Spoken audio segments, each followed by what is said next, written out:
અને પ્રતાપ ભાનુ તને નવાઈ લાગશે, સૃષ્ટિના આરંભ કાળથી અહીંયા બેઠો છું, ક્યાંય જતો નથી, કોઈને અહીંયા આવવા દેતો નથી. આ તો તારા કોઈ પુણ્યનો ઉદય કે તું અહીંયા આવી ગયો. બાકી તો હું લોકોમાં જતો જ નથી. મારે ભજન સિવાય, હરિ સિવાય તો બીજું કઈ કામ જ નથી. અખંડ આનંદમાં જ બેઠો રહું છું બસ સતત. લોકોને મળું તો મારી સાધનામાં વિક્ષેપ કરે. આ તો કોઈ યોગ હશે. પ્રતાપ ભાનુ માને કે ન માને, પણ પુત્ર ઉપર પિતાને ભાવ જાગે એવો તારા ઉપર મને પ્રેમ જાગ્યો. માંગ પ્રતાપ ભાનુ, શું આપું? મારા માટે કોઈ વસ્તુ દુર્લભ નથી. પ્રતાપ ભાનુને કહ્યું માંગી લે, અને પ્રતાપ ભાનુ માંગવા તૈયાર થયો. એને એમ થયું કે આટલા મહાન મહાત્મા મળ્યા છે તો અવસર ન ગુમાવવો જોઈએ. માંગી. હવે પ્રતાપ ભાનુને ઘરે આખી ધરતી. હવે માંગવામાં શું બાકી? તુલસીદાસજીએ તો લખ્યું, અર્થ ધર્મ કામાદિ સુખ સેવહી સકલ નરે. અર્થ ધર્મ અને કામ તો એની મુઠ્ઠીમાં હતા, ખાલી મોક્ષ બાકી હતો. અને સંત મળે તો મુક્તિ માંગવી જોઈએ. પણ આ માણસે કહ્યું, જરા મરણ દુઃખ રહિત તનુ. બાપજી, મારું તમે મને આશીર્વાદ આપો છો ને માંગવાનું કહો છો તો એક વરદાન માંગુ. બોલે માંગ, કઈ પણ માંગ. જીવનો સ્વભાવ બતાવ્યો છે, જીવ માંગ્યા જ કરે. ઈશ્વરે કેટલું આપ્યું છે છતાં જીવ માંગે. હંમેશા એમ થાય છે કે આખું ઘર સુઈ જાય ને ત્યારે પથારીમાં બેસીને માણસે વિચાર કરવો જોઈએ કે પ્રભુએ મારી લાયકાત કરતા વધારે નથી આપ્યું, અને છતાં જીવ માંગતો જ રહ્યો છે. જેટલી વખત જમવું હોય એટલી વખત રોટલો મળે, જેવું ખાવું હોય એવું મળે, જેવા કપડા પહેરવા હોય એવા મળે. ભગવાન આપણા પ્રસંગો પૂરા કરે, આપણે ઈચ્છીએ એવી રીતે પ્રસંગો પૂરા કરે, સમાજમાં પ્રતિષ્ઠા હોય, બધું ભગવાન નિર્વાહ કરતો હોય, અને છતાંય જીવ માંગ માંગ કરે. ભોગા ને ભુક્તા વય મેવ ભુક્તા. બરતુરીએ કેટલું સનાતન સત્ય આપ્યું કે ભોગ નથી ભોગવાતા, માણસ પોતે જ ભોગવાઈ જાય. માણસ ભોગને ભોગવી શકતો નથી, ભોગો માણસને ભોગવે છે. નથી છૂટતું, બહુ કઠિન. પછી માણસને કેટલું જોઈએ, પણ માણસ માંગ માંગ કર્યા જ કરે છે. મારા શરીરને ઘડપણ ના આવે, પ્રતાપભાનું એ માંગ્યું. અને બીજું માંગ્યું, મારું મૃત્યુ ન થાય. તથાસ્તુ. ત્રીજું વરદાન માંગ્યું, મને રણાંગણમાં કોઈ જીતી ન શકે. તથાસ્તુ. અને ચોથું વરદાન માંગ્યું, 100 કલ્પ સુધી ધરતીના ગોળા ઉપર મારું એકલાનું રાજ્ય હોય. તથાસ્તુ. કપટ મુનિને તથાસ્તુ ક્યાં લેવાના હોય? જેટલું માંગ્યું એટલા તથાસ્તુ. તારું મૃત્યુ નહીં થાય, તને ઘડપણ નહીં આવે, તને કોઈ જીતી નહીં શકે. પણ ધીરે રહીને કહ્યું, એક મુશ્કેલી છે. શું? તારે બ્રાહ્મણોને વશ કરવા પડશે. બ્રાહ્મણ શાપ આપે તો બ્રહ્મા ન બચાવી શકે, બ્રહ્મા શાપ આપે તો બ્રાહ્મણો બચાવી શકે. માટે બ્રાહ્મણને વશ કરવા પડશે. જો બ્રાહ્મણોને વશ કરતો તારું મૃત્યુ ન થાય. અને ત્રીજું, આ વાત ત્રીજી વ્યક્તિને કહેવાની નહીં. જો છઠ્ઠે કાને વાત ગઈ તો તારું મૃત્યુ. બોલે બાપજી, છઠ્ઠે કાને વાત તો ન જવા દઉં, પણ બ્રાહ્મણોને કઈ રીતે વશ કરવું? બોલે એક યુક્તિ છે, પણ મારે આધીન છે. અને હું તો કોઈના ગામમાં આવું નહીં, કારણ કે સૃષ્ટિ ઉત્પન્ન થઈ ત્યારથી અહીંયા. મતલબ કે હા, હું રસોઈ બનાવું અને મારી બનાવેલી રસોઈ તો બ્રાહ્મણોને જમાડે, ને 1 વર્ષ સુધી આ સંકલ્પ રાખે તો એ બધા બ્રાહ્મણો તારે આધીન થઈ જાય. પછી તને જગતમાં કાળ ન મારી શકે. પણ મુશ્કેલી એ છે, મારાથી ગામમાં અવાય નહીં. હવે એક બાજુ તારા ઉપર લાગણી, પગમાં પડી ગયો પ્રતાપભાનું, બાપજી બીજા માટે ન જાવ તો કઈ નહીં, પણ મારા માટે તમારે પધારવું પડશે. હવે તમારા સિવાય મારું કોઈ હિત કરનારું છે નહીં. એકદમ લાગણીને આમ ખેંચાવા લાગ્યો, પોતાનો કરી લીધો મન વચન અને કર્મથી પ્રતાપભાનુને. પછી કપટ મુનિએ કહ્યું, ઠીક, હવે હું આવીશ, પણ આ રૂપે નહીં આવું. તારા કુલગુરુ ઉપરોહિતનું રૂપ લઈને ત્રીજે દિવસે તને મળીશ. કોઈને નામ આપીશ નહીં, રસોઈ ઘર સોંપજે, મારી બનાવેલી રસોઈ જમશે બધા તારે હાથે. અને હા, તું સુઈ જા. મારી યોગ માયાના પ્રભાવથી હું તને રાત્રિમાં તને તારા ઘોડાને તારા નગરમાં મોકલી દઈશ, અને તારા ઉપરોહિતને અહીં લઈ આવીશ. ત્રીજે દિવસે હું ઉપરોહિતના રૂપમાં મળીશ. કપટ મુનિના વાણીના પ્રવાહમાં પ્રતાપભાનુને ખબર ન રહી, વિશ્વાસ માંડી દીધો અને સૂઈ ગયો. તુલસી કહે, એને તો કેમ ઊંઘ આવે કપટ મુનિને? એ તો સાવ ખોટો હતો. પ્રતાપભાનુ સૂઈ ગયો. કાલકેતુ રાક્ષસ કપટ મુનિને મળવા આવ્યો કે આપણો દુશ્મન પ્રતાપભાનુ આજકાલ જંગલમાં છે, મેં ભૂંડ બનીને એને ભૂલો પાડ્યો તો કોઈ માહિતી? બોલે મારા આશ્રમમાં આવી ગયો છે. અને વેર લેવાનો સમય છે, મેં બધી યુક્તિ કરી છે, મારામાં તો કઈ છે નહીં, તું કપટી છે, માયાવી છે, માટે તું યુક્તિ કર, પ્રતાપભાનુને ઘોડાને નગરમાં મૂકી આવ, એના ઉપરોહિતને અહીં લઈ આવ અને ઉપરોહિતનું રૂપ લઈને ત્રીજે દિવસે મળજે, આવી રીતની રસોઈ કરજે. બ્રાહ્મણો શાપ આપે અને પ્રતાપભાનુનો નાશ થાય તો આપણા રાષ્ટ્રો આપણને પાછા મળે. ષડયંત્ર રચાઈ ગયું. પ્રતાપભાનુને ખબર નથી. માયાવી રાક્ષસે અપહરણ કરી પ્રતાપભાનુને શયનખંડમાં સુવડાવ્યો, અશ્વને અશ્વશાળમાં બાંધી ઉપરોહિતનું અપહરણ કરીને કપટમુનિના આશ્રમમાં કાલકેતુ રાક્ષસ ઉપરોહિતનું રૂપ લઈ અને ઉપરોહિતની પથારીમાં સૂઈ ગયો. સવાર પડે ને પ્રતાપભાનુ એ રાજભવન જોયો એટલે હવે તો કોઈ પણ માણસને વિશ્વાસ બેસે કે મારા ગુરુદેવ કેટલા સમર્થ, મને ક્યાંથી ક્યાં મૂકી દીધો. કોઈને ખબર ન પડે એમ અશ્વ લઈને બહાર ગયો. 2 પ્રહર દિવસ ગયો ત્યારે ધામધૂમથી પ્રતાપભાનુ આવ્યો. આખા ગામમાં ઉત્સવ ઉજવાયો કે મહારાજ આવી ગયા. પણ 3 દિવસ પૂરા થતા નથી. ક્યારે 3 દિવસ જાય અને ક્યારે ગુરુદેવ આવે. 3 દિવસ પૂરા થયા. ઉપરોહિતના રૂપમાં કાલકેતુ આવ્યો, ઈશારો કર્યો, રાજવી સમજી ગયા, રસોઈ ઘર સોંપી દીધું. કાલકેતુ રાક્ષસે રસોઈ બનાવી.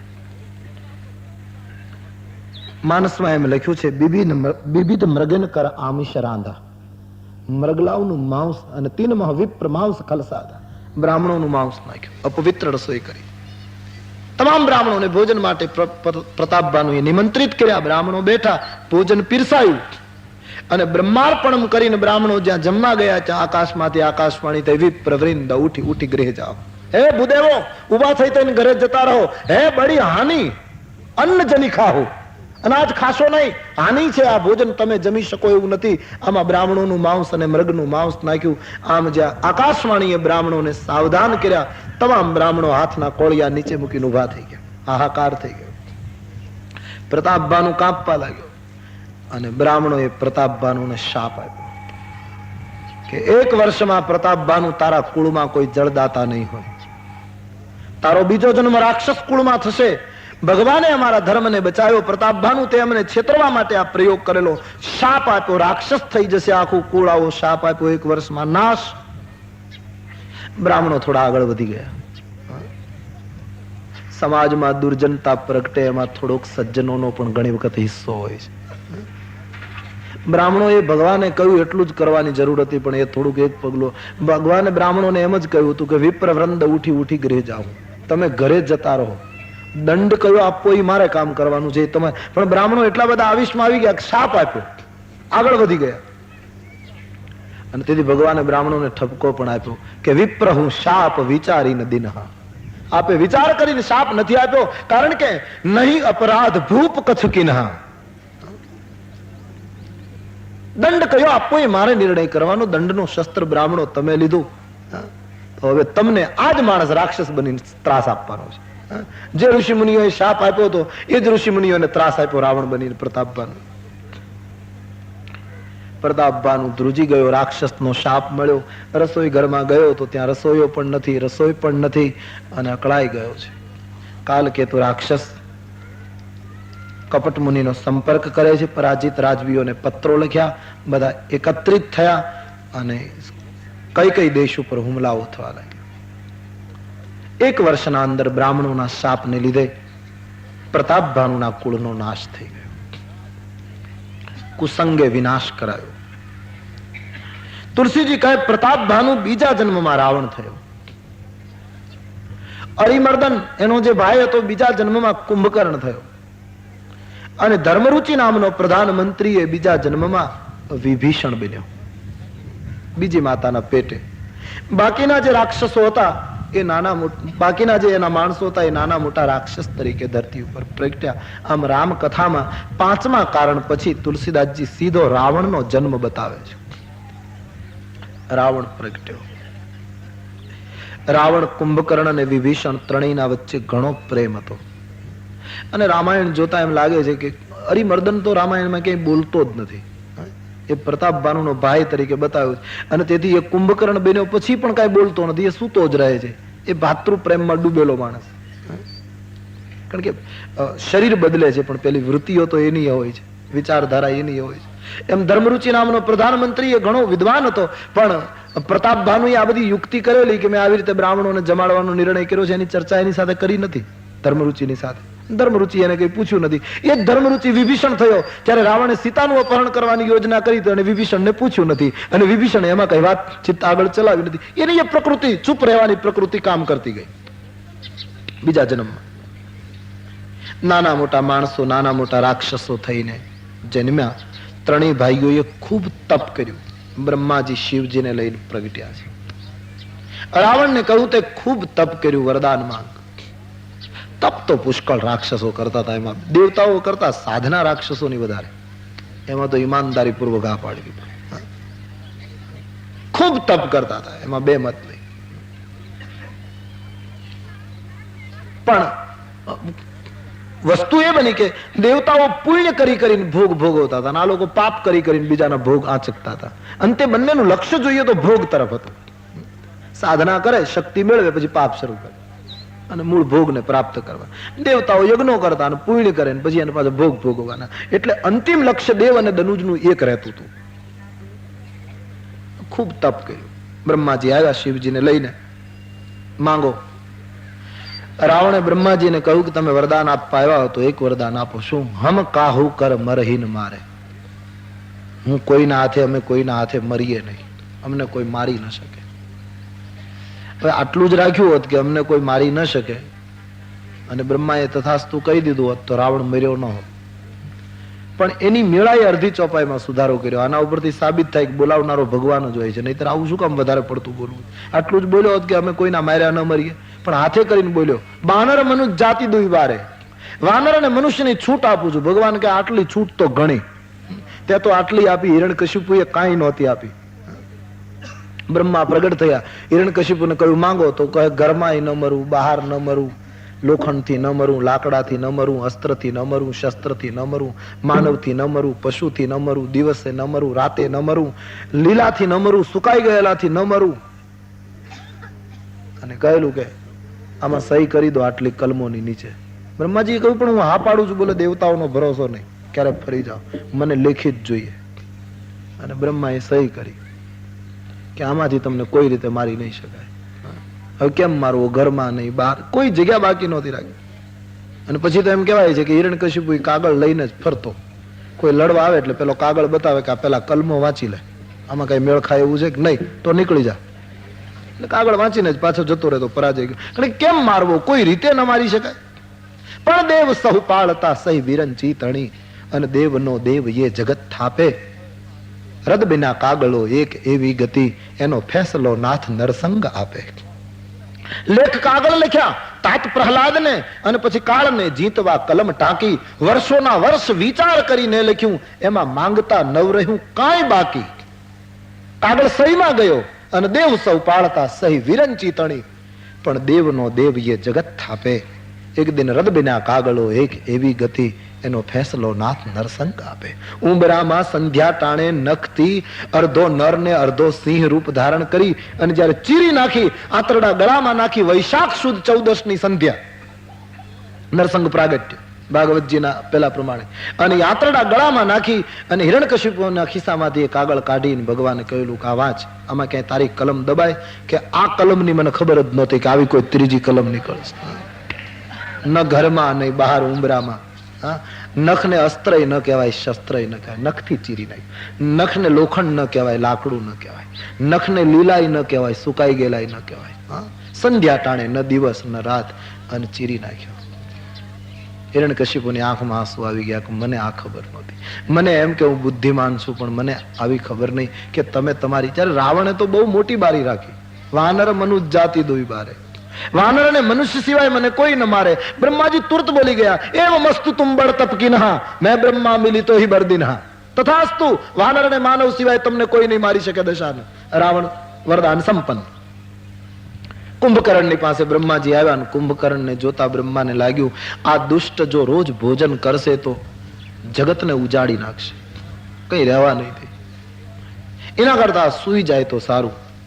અને કુંભકર્ણ માંગવા તૈયાર થયો ત્યાં શારદ બોલી તાસુ મતી ફેરી. સરસ્વતીને બોલાવી કુંભકર્ણની બુદ્ધિ ફેરવાવી અને માંગે સે નિંદ માસ ખટકેરી. 6 મહિનાની નિદ્રા કુંભકર્ણે, 6 મહિના સુધી સુવાનું, અને હું એક દિવસ જાગું. કુંભકર્ણ 6 મહિના સૂતો રહે ને એમ કહેવાય છે કે 6 મહિના સૂતો અને એક દિવસ જાગતો. એક દિવસ જાગે ત્યારે એને ખૂબ ભોગના ખાવા પીવાના સાધનો આપવામાં આવતા. એક દિવસમાં એ પુષ્કળ ખાઈ લેતો. પણ કુંભકર્ણના જીવનમાં એક ઘટના સારી દેખાય. એ ખાય પીવે અને બસ સુઈ જાય 6 મહિના સુધી. બીજો ત્રાસ ન આપતો. અમુક માણસો સુઈ જાય એ સારું. હું તો એમ કહું કે ઘરની એકાદી ચાદર લઈને ઓઢાડવી, પણ એને જગાડવા નહીં. એને કહ્યું તમે આરામ કરો, તમારો આરામ બીજાના માટે આરામદાયી થાય છે. કુંભકર્ણ સૂતો. અને ખરેખર એ માણસ આમ તો રજોગુણી પ્રકૃતિ, તામસી પ્રકૃતિનો કુંભકર્ણ, તમોગુણી નિદ્રા લે છે એટલે. પણ એને એના માટે એવું નિયમ હતો કે એને વચ્ચે નહીં જગાડવાનો. કુંભકર્ણને વચ્ચે જગાડે તો મુશ્કેલી થાય. અને જ્યારે રામજીનો સંહાર પેલો ચાલતો હતો લંકાના, ત્યારે કુંભકર્ણને વચ્ચે જગાડ્યો. અને જાગ્યા પછી જે બોલ્યો છે ને એ કુંભકર્ણને પગે લાગવું પડે એવું બોલ્યો. જગદંબા હરિ આનિકે શઠ ચાહત કલ્યાણ. હે રાવણ, પુલત્સ્ય કુળના કલંક, તે માં જગદંબાનું હરણ કર્યું. તું રોજ જાગે છે, હું તો 6 મહિના પછી એક જ દિવસ જાગતો. પણ એમાં ઓચિંતા એક દિવસ નારદના દર્શન થયા અને એ સંતે જે બોધ આપ્યો તો એ હજી મને યાદ છે. નારદ મુનિ મોહી જ્ઞાન જો કહા. ક્યારેક નારદજીને સાંભળી ગયેલો એને પ્રમાણમાં ટાંક્યું છે. સત્સંગ કેટલી અસર કરે. એકાદ કિરણ પણ જો જીવનમાં પડી જાય ને તો યોગ્ય સમયે એ ઉખળે છે, ખુલે છે. આ કુંભકર્ણ 6 મહિના સુઈ જવાનું, એક દિવસ જાગવાનું વરદાન મેળવી લે છે, તમોગુણી વરદાન. અને પછી વિભીષણની પાસે ગયા તો વિભીષણે કહ્યું, એક જન્મ નહીં, જન્મ જન્માંતર સુધી કમલ અમલ અનુરાગ આપના નિર્મળ, આપણા ચરણારવિંદની અંદર નિર્મળ પ્રેમ ઉત્પન્ન થાય. બ્રહ્માજી તથાસ્તુ કહીને જતા રહ્યા. ત્રણેય ભાઈઓ આ રીતે વરદાનથી સંપન્ન બન્યા. ફરવા લાગ્યા ધરતી ઉપર. મય દાનવ નામનો એક રાક્ષસ રાવણને મળ્યો. રાવણને એમ કહ્યું કે સાગરની વચ્ચે એક ત્રિકૂટ પર્વત છે અને ત્યાં દેવતાઓના મોકલેલા યક્ષો નિવાસ કરે છે. એને તમે જો હાંકી કાઢો તો હું તમારા માટે એક સુંદર નગરી નિર્માણ કરી આપું. રાવણે ચડાઈ કરી, યક્ષો જીવ લઈને જતા રહ્યા અને મયે પોતાના કાર્ય કૌશલ્યથી લંકાની નિર્માણ સુવર્ણથી આખી લંકા ઉભી કરી. આપણા પુરાણમાં એવું વર્ણન છે કે મય દાનવે 2 નગરી બનાવી. એને ધર્મરાજાની નગરી પણ એને બનાવી અને રાવણની લંકા પણ એને બનાવી. એટલે મય દાનવની વિચારધારા એક નથી. એનો એક પગ ધર્મમાં પણ છે અને એક પગ અધર્મમાં પણ છે. ધર્મરાજની નગરી પણ એ જ બનાવે છે અને લંકા પણ એને જ બનાવી છે. જગ વિખ્યાત નામ તે લંકા. રાવણ લંકામાં નિવાસ કરે છે, પોતાના કુટુંબીઓને મકાનો આપે છે, સુવર્ણ અને સમૃદ્ધિની કોઈ સીમા નહીં. અને પછી તો મંદોદરી નામની એક સુંદર સ્ત્રી સાથે એનું લગ્ન થયું. બંને પોતાના ભાઈને પણ એમણે પરણાયો એવો ઉલ્લેખ. પોતાના બાહુબળથી અનેક નાગ કન્યાઓનું અપહરણ કરી કરીને પોતાના મહેલમાં પૂરવા લાગ્યા. એના રાક્ષસી હાથ લંબાવા લાગ્યા અને જગતને ધરતી ઉપર ખબર પડે કે મારામાં તાકાત કેટલી. પાતાળમાં તો હાથ પહોંચી ગયા, નાગ કન્યાને લઈ આવ્યો. ધરતી ઉપર હાથ લાંબા કરી અને દુનિયાને બતાવવા માટે એમણે આખો કૈલાસ ઊંચો કરીને જગતનું બાહુબળ બતાવ્યું, મારામાં તાકાત કેટલી. પણ રાવણને થયું પાતાળમાં હાથ જાય, ધરતી ઉપર હાથ લંબાય, પણ સ્વર્ગમાં ન જાય તો હજી મારું વિજય ઓછો કહેવાય. અને તેથી એ રાક્ષસી હાથ સ્વર્ગ સુધી ગયા અને કુબેરની સમૃદ્ધિ લૂંટી પુષ્પક વિમાન સાથે લંકા આવી. ભયંકર ત્રાસ આપ. શક્તિ તો બહુ હતી, એમાં 2 મત નહીં. સાધના એ ભયંકર. તપ કેટલું કરતો આ માણસ. એક ભાઈએ પ્રશ્ન પૂછેલો કે રાવણ આટલો મોટો તપસ્વી, આટલો મોટો વિદ્વાન, મોટો શાસ્ત્રોનો વ્યાખ્યાતા હતો, મોટો પંડિત હતો, એમાં 2 મત નહીં, છતાં એવા મોટા વિદ્વાન બ્રાહ્મણને ભગવાને કેમ માર્યો? જવાબ બહુ સરસ સંત પુરુષો આપે છે કે રાવણ ધર્મની વ્યાખ્યા કરતો હતો પણ ધર્માચરણ નહોતો કરતો. વ્યાખ્યા કરે અને ધર્મનું આચરણ ન કરે તો ભગવાન કહે એને મારવો જોઈએ.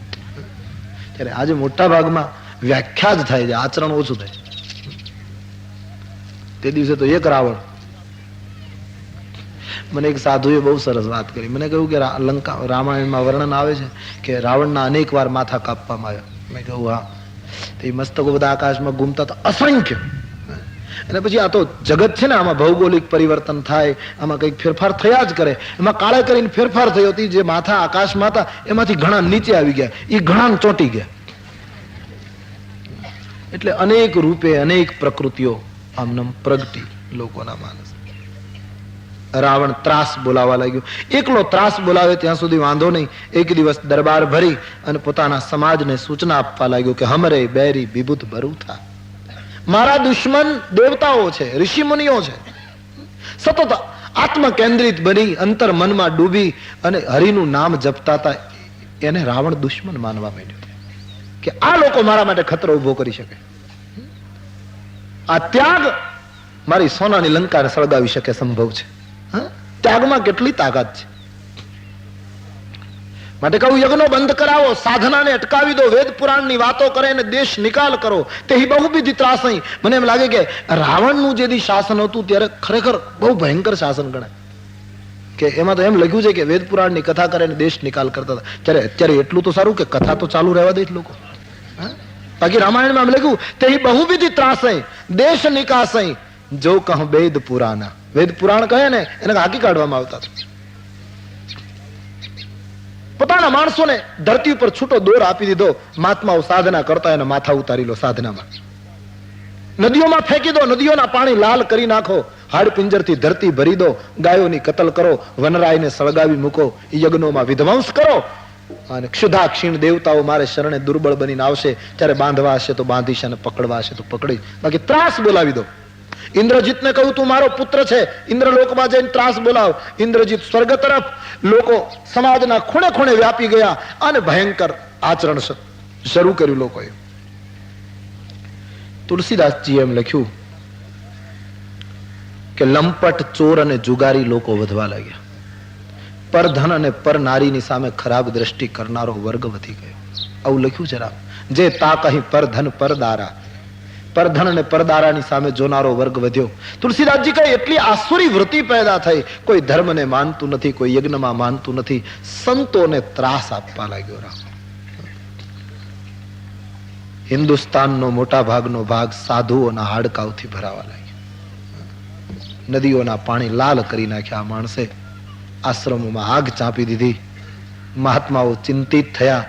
ઋષિમુનિઓનું ચિંતન અકળાવા માંડ્યું. ક્ષમાની મૂર્તિ ધરતી ધ્રુજવા માંડી. પાપની કોઈ સીમા ન રહી. અને તુલસી કહે એવો ખોટો સમાજ રાવણે ઉભો કર્યો કે જેનું શું વર્ણન કરું. ભગવાન શંકરે રાક્ષસની વ્યાખ્યા કરી. માં નહીં માતું, પિતા નહીં દેવા. કોઈ માતાને નથી માનતું, કોઈ પિતાને નથી માનતું, કોઈ દેવને નથી માનતું. સાધુ પહી કરવા વહી સેવા. સાધુઓને પકડી પકડીને લોકો સેવા કરાવવા લાગ્યા. સનાતન ધર્મથી વિરુદ્ધ એવું કરાવવા લાગ્યા. તુલસીદાસજી કહે જેના આવા આચરણો હોય પાર્વતી, એને તારે રાક્ષસ માનવા. આ રાક્ષસની વ્યાખ્યા. માતાને ન માને, પિતાને ન માને, ગુરુને ન માને, દેવને ન માને અને સાધુ સંતની પાસે પોતાની સેવા કરાવે એ રાક્ષસ છે. અને સાચી વાત છે. માતા પિતા, ભારતીય પરંપરા કહે ને 4 જણા પ્રત્યક્ષ દેવ, 5 જણા પ્રત્યક્ષ દેવ છે. માતા, પિતા, ગુરુ, આંગણે આવેલો અચિંતા અતિથિ અને ભગવાન સૂર્યનારાયણ. આ 5 પ્રત્યક્ષ દેવ છે. માતા પિતા તરફ ભાવ હોવો જોઈએ. આજે સમાજની કેવી કરુણા છે કે આ દેશમાં વૃદ્ધાશ્રમો બાંધવા પડે છે. સારું છે જે મા બાપને સંતાનો ન રાખતા હોય એને સંસ્થાઓ વૃદ્ધાશ્રમમાં રાખે. એ આમ એક દયાની દ્રષ્ટિએ ઠીક પણ લાગે, પણ એ વિકાસ નથી, કરુણા છે. જે દેશમાં બાપના વચન પાળી અને 14 વર્ષ વનમાં ભટકવાનું, જ્યાં રામનું વ્રત, એ દેશમાં સંતાનો જો માતા પિતાને ન પાળે, બહુ કરુણા છે. આપણી આંખ ફરે ત્યાં ઘરની દિવાલો ફરી જતી હોય એટલું આપણું ઘરમાં ચાલતું હોય. એને બદલે એક અવસ્થા થાય એટલે છોકરા એમ કહેતા હોય બાપા તમને ખબર ન પડે. આવું સાંભળવાનો વખત આવે. માતા પિતાને ખૂબ આદર આપો. માતા પિતાના આશીર્વાદ માનવના જીવનના વિકાસમાં ખૂબ કામ કરે. તો સમાજ જ એવો ઉભો થયો છે માતા પિતાને માનતો નથી. અને આજે કરુણા છે, જીવતા હોય ત્યાં સુધી કોઈ નથી માનતા, મર્યા પછી એવા ફોટા કરાવે, હાથમાં ગીતા અપાવે, માળા અપાવે. પછી ફોટામાં તો ગમે એ અપાવી શકાય, ભલે એને જિંદગીમાં ક્યારેય લીધી ન હોય. ફૂલ સાઈઝના ફોટા દીવાનખંડમાં મુકાવે. આપણે ચા પાણી પીવા જઈએ એટલે પહેલી ઓળખાણી ફોટાની કરાવે કે આ મારા બાપુજી 11 ને દિવસે રામ રામ કરતા જતા રહે, ક્યાંય એનો જીવ વળગ્યો નહીં. આવી વાતો કરે. અમે ખૂબ સેવા કરી, જોકે અમારી સેવા એને લીધી જ નહીં. અરે કરી નહોતી કે લીધી નહીં. બાપુ ફોટામાં બેઠો બેઠો વિચાર કરે કે આડો કાચ છે એટલે મારાથી નીકળાતું નહીં, હું હમણાં બહાર નીકળીને થપાટ મારું કે તમે મને પાણીનો પ્યાલો નહોતા આપતા, અને આજ મહેમાનોની આગળ પિતાના વખાણ કરો. માતૃદેવો ભવ ગોખાઈ ગયું, જીવાયું નહીં, ગોખાઈ ગયું. ત્યારે રામ ગોખતા નહોતા. પ્રાતકાલ ઉઠી કે રઘુનાથા, માતુ પિતા ગુરુ ના વહી માથા. પેલા પગે લાગતા. આસુરી વૃત્તિનો સમાજ ઉભો થયો. તુલસીદાસજી કહે એની અસર એ થઈ, ધરતી અકળાઈ ગઈ, ક્ષમા ધ્રુજી ગઈ, હચમચી ઉઠી.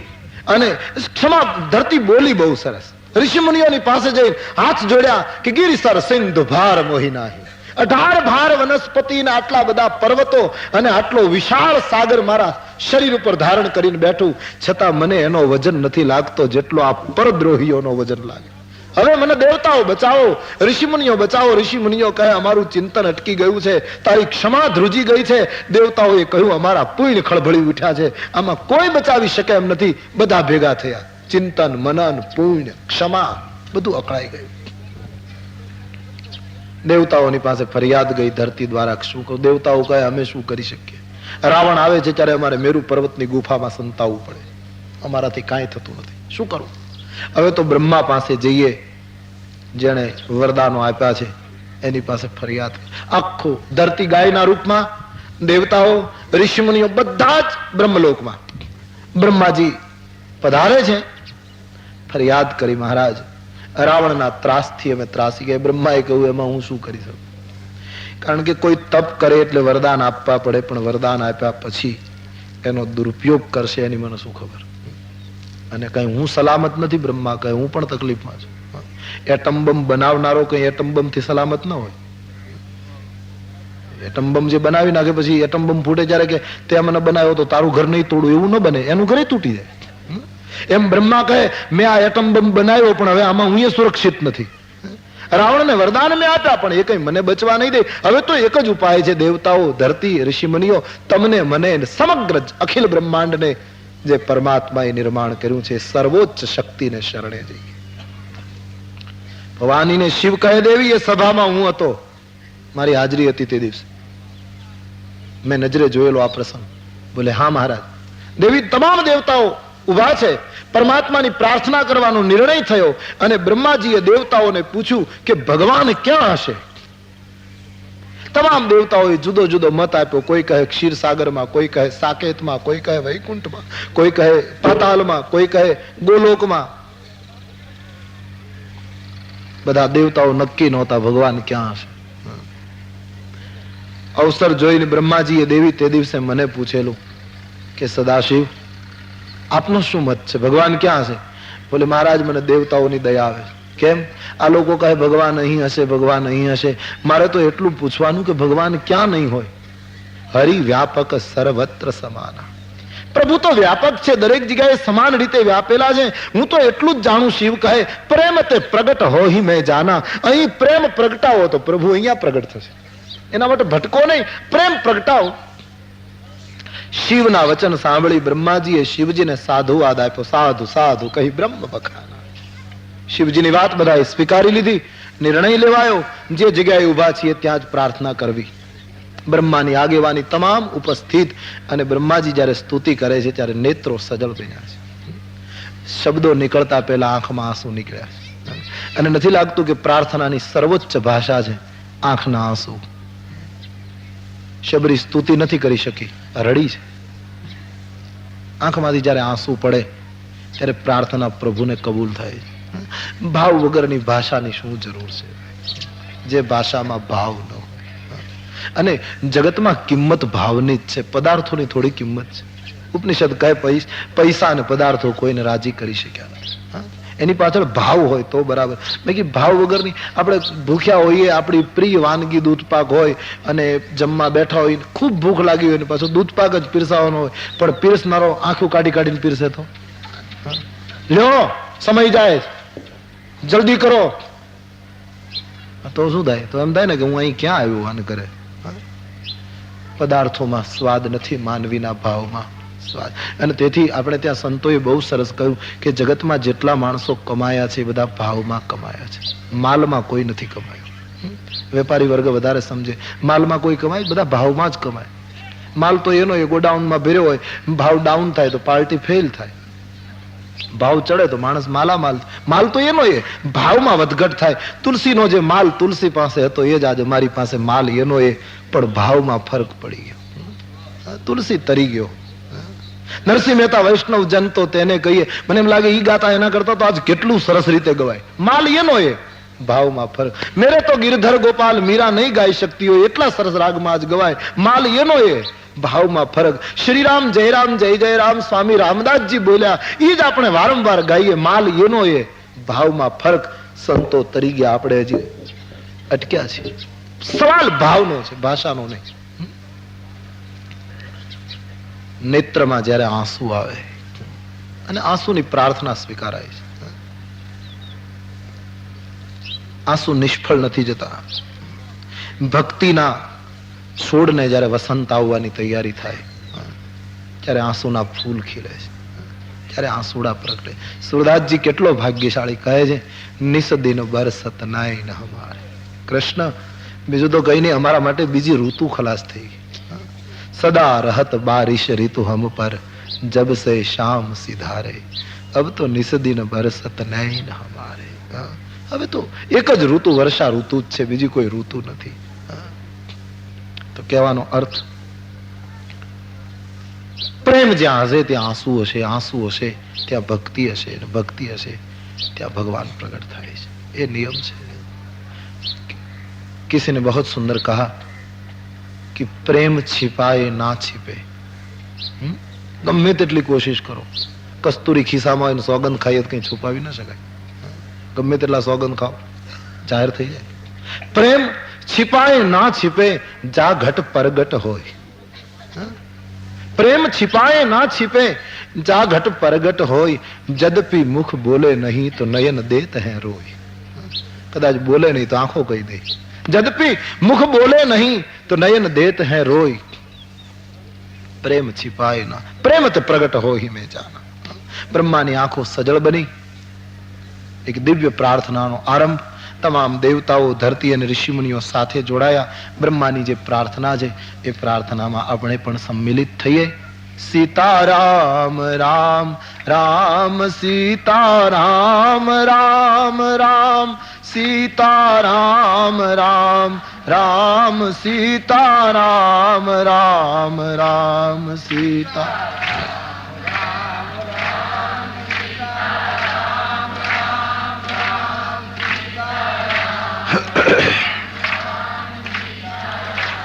राम राम सीताराम राम राम सीताराम राम राम सीताराम राम राम सीताराम राम राम.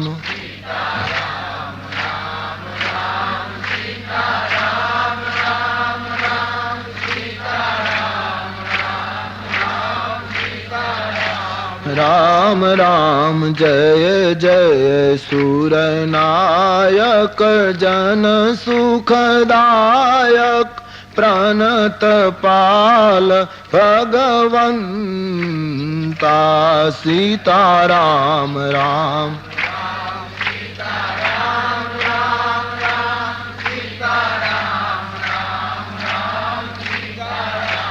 राम राम गोद्विज हितकारी जय असुरारी सिंधु सुता प्रिय कंता सीताराम राम राम सीता.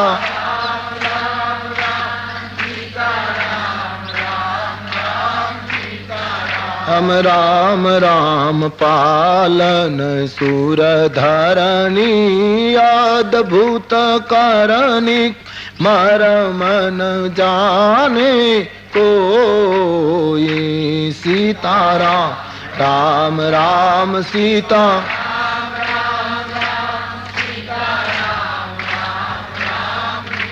राम राम राम सो सहज कृपाला दीन दयाला करहु अनुग्रह सोई सीताराम राम राम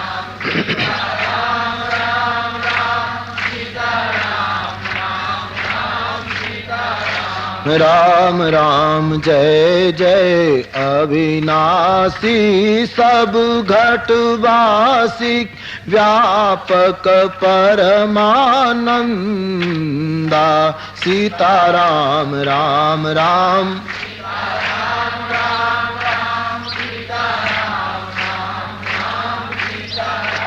राम राम अभिगति गोतीतम चरित पुनीतम माया रहित मुकुंदा सीताराम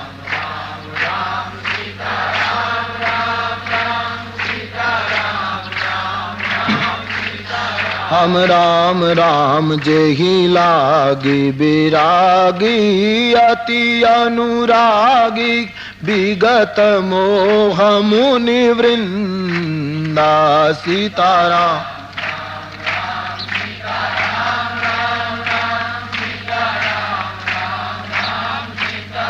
हम राम राम निसी बासर ध्यावगी गुण गण गावगी जयति सचिदानंदा सीता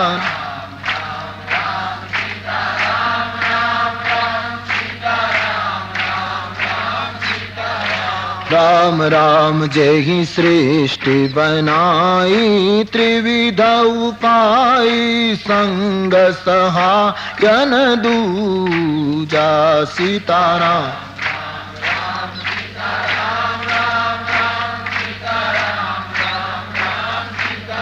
हम राम राम सो करहूँ अघारी चिंत हमारी जानी न भक्ति न पूजा सीताराम राम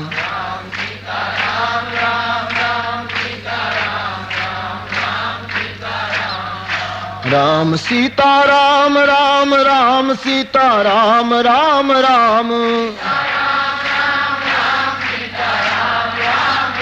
सीताराम राम राम सीताराम राम राम राम सीताराम राम राम सीताराम राम राम राम सीताराम राम राम सीताराम राम राम राम सीताराम राम राम सीताराम राम राम सीताराम राम राम सीताराम राम राम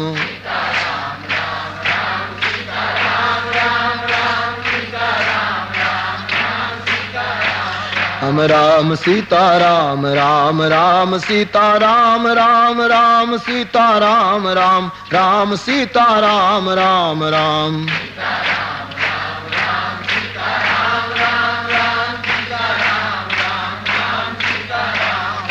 राम शारद श्रुति शेषा ऋषि अशेषा जा कहूँ को नहीं जाना सीताराम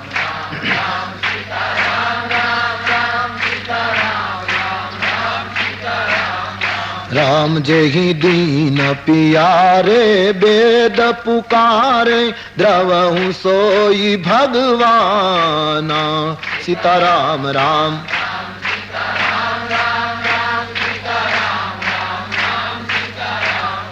राम सीताराम राम राम सीताराम राम राम सीताराम राम राम सीताराम राम राम सीताराम राम राम सीताराम राम राम सीताराम राम राम सीताराम राम राम सीताराम राम राम सीताराम राम राम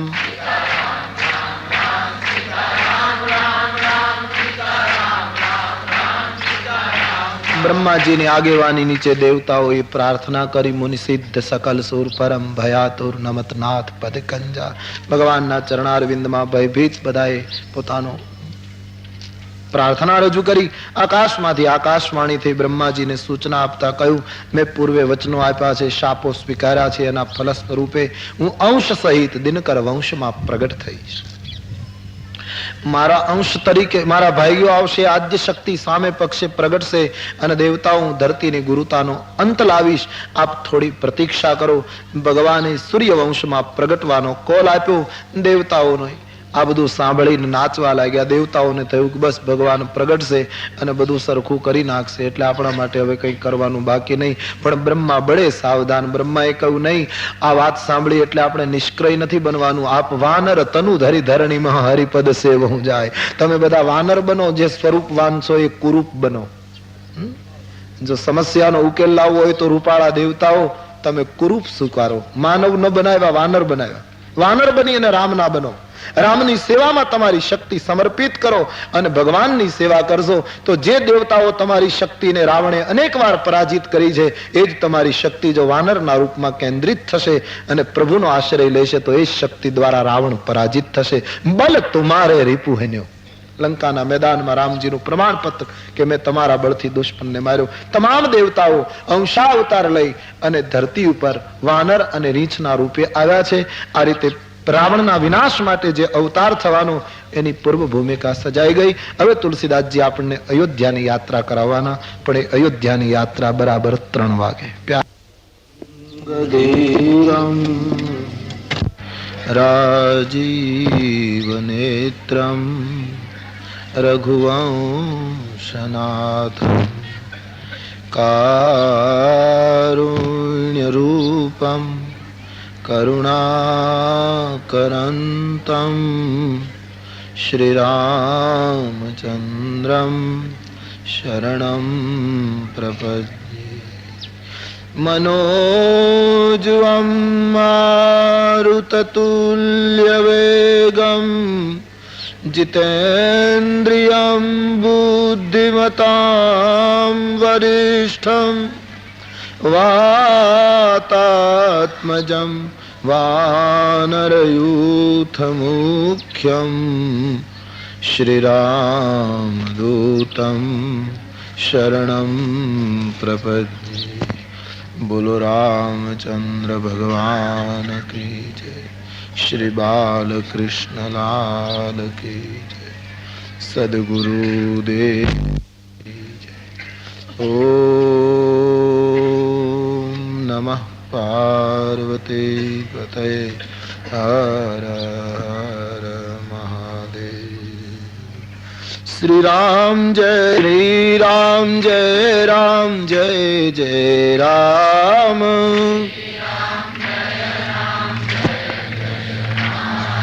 શ્રી રામ જય જય રામ.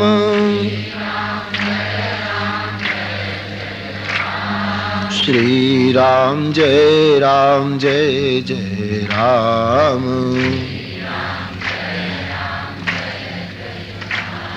શ્રી રામ જય જય રામ. શ્રી રામ જય જય રામ. શ્રી રામ જય જય રામ. શ્રી રામ જય જય રામ. શ્રી રામ જય જય રામ. શ્રી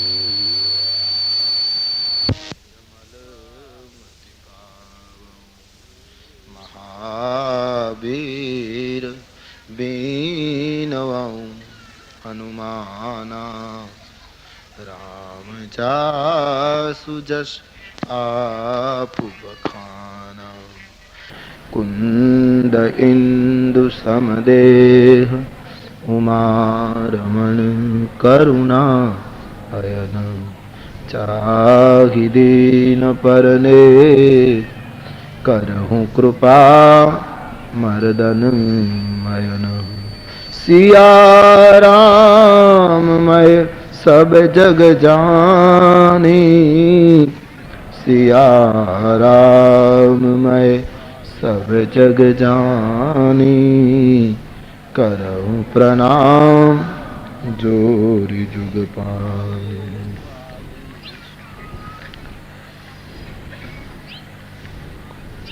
આપણે જોઈ ગયા કે સ્વર્ગના બધા દેવતાઓ રીંછ અને વાનરના રૂપ ધારણ કરીને બ્રહ્માની સૂચના પ્રમાણે ધરતી ઉપર અવતરિત થયા. હવે અવધની યાત્રા શરૂ થાય છે. રામ પ્રાકટ્યનો પ્રસંગ. રઘુકુળ એક મહાન કુળ અને એ રઘુવંશની નગરી અવધ સુંદર સરયુ વહી રહી છે. જે સ્થાનમાં મૃત્યુ પામનાર માણસ મુક્તિ પામે છે એવો જે સ્થાનનો મહિમા, એવી મોક્ષદાયિકા નગરીમાં મહારાજ દશરથજીનું શાસન તુલસીદાસજી બહુ સુંદર શબ્દોમાં વર્ણન કરે છે. અવધપતિ રઘુકુલ મની રાવો, અવધપતિ રઘુકુલ મની રાવો, અવધપતિ રઘુકુલ મની રાવો, अवधपति रघुकुल. बिल्कुल सीधी सादी चौपाइयों से अर्धी अर्धी गौड़ाऊं छू, सब गाने की कोशिश करें. अवधपति रघुकुल मनी रावो, अवधपति रघुकुल मनी रावो, वेद विदित जेहि दशरथ नाऊ, वेद विदित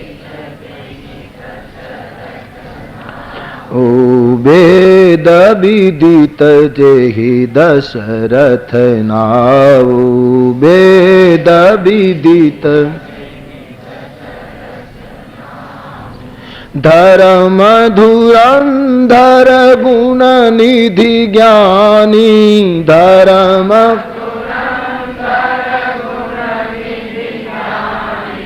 धर्म धुरंधर गुण निधि ज्ञानी, धर्म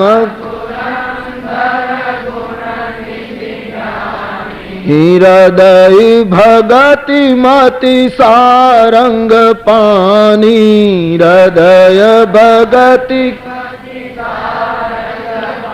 हृदय भगति मति सारंग पानी, हृदय भगति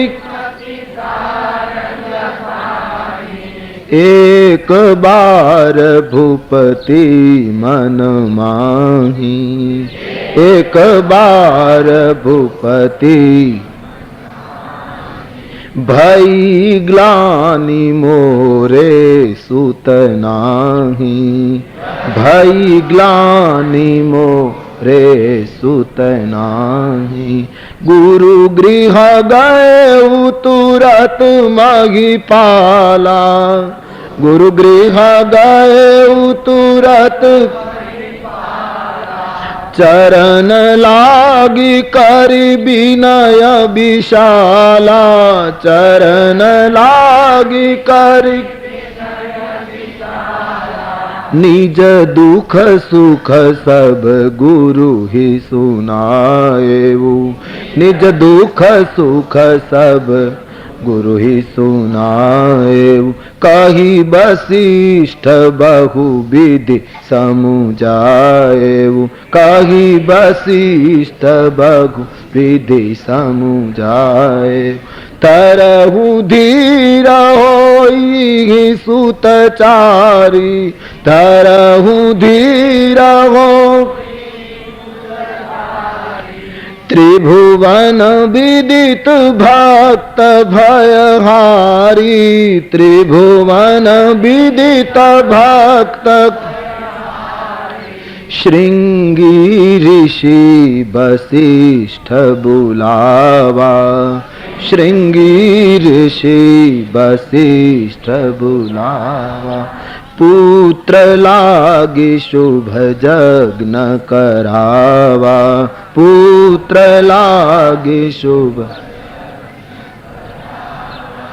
अवधपति रघुकुल मनि राऊ,